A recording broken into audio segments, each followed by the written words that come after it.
plus en plus de pays européens se préparent à instaurer des reconfinements locaux et des couvre-feux face à l'accélération de l'épidémie et à l'afflux des patients dans les hôpitaux. C'est le cas de l'Irlande qui dès aujourd'hui repassera en confinement pour 6 semaines, tout comme le Pays de Galles vendredi pour une durée de 15 jours. Au Royaume-Uni, notamment à Londres, la fermeture des pubs et restaurants à 22h a été récemment décidée. Les réunions entre parents et amis de différents foyers sont aussi interdites. Dans le reste de l'Europe, si on fait un petit tour d'horizon pour analyser la situation, eh bien, pas de reconfinement en vue, mais des couvre-feux instaurés en Belgique, en Slovénie, en Italie du Nord ou encore dans la région de Naples. Au-delà des frontières de l'Union européenne, on notera la réouverture des écoles en Inde, de certains sites archéologiques au Pérou ou du pèlerinage de la Mecque en Arabie Saoudite.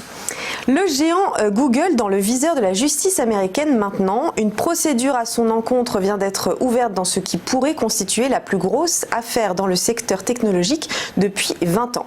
Alors la raison, eh bien, Google est accusé d'avoir abusé de sa position sur le marché de la recherche et de la publicité en ligne au détriment de la concurrence des consommateurs.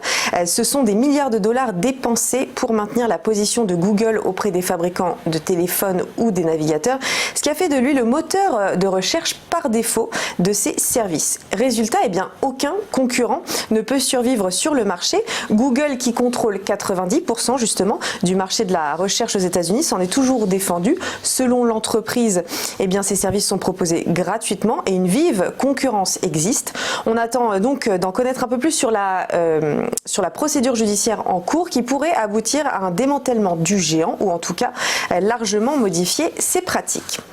Enfin, chers amis automobilistes parisiens, la mesure d'Anne Hidalgo de supprimer 70 000 places de stationnement dans la capitale est mise en route. C'était une promesse de sa campagne en concertation avec les écologistes et la maire de Paris compte bien accélérer cette nouvelle mesure d'ici la fin de son mandat.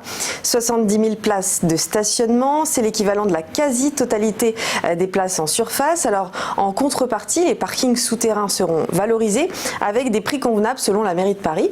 Et puis, depuis hier midi, les Parisiens sont invités à dire ce qu'ils feraient des 10 mètres carrés. C'est grosso modo la taille d'une place de stationnement libérée en bas de chez eux via une consultation sur une plateforme internet. Un petit point maintenant sur la bourse. Le CAC a terminé hier à 4 929,28 points. Légère baisse donc de moins 0,27% avec la prudence qui prime actuellement sur les marchés. Le Dow Jones en hausse de 0,4% à 28 308,79 points. Et qu'en est-il du DAX? Eh bien, on va voir ça juste après la pub dans le Chrono DAX. À tout de suite.